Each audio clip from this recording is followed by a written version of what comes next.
સુરતના ઉનપાટિયામાં ત્રીજા માળેથી પટકાયેલા 13 વર્ષના કિશોરની ગરદનમાં સળિયો આરપાર થઈ ગયો હતો.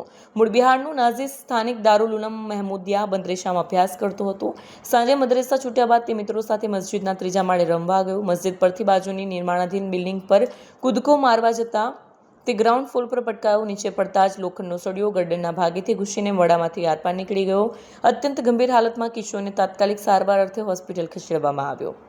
नाम सदर आलम। बच्चे मदरसे में पढ़ रहे थे, वो शायद एक खेल रहे थे। ये लंच के बाद 1 बजे के बाद बच्चे का छुट्टी होता है। सुनने में आया वो खेल रहे थे, एक मंजिल पे से नीचे गिरे।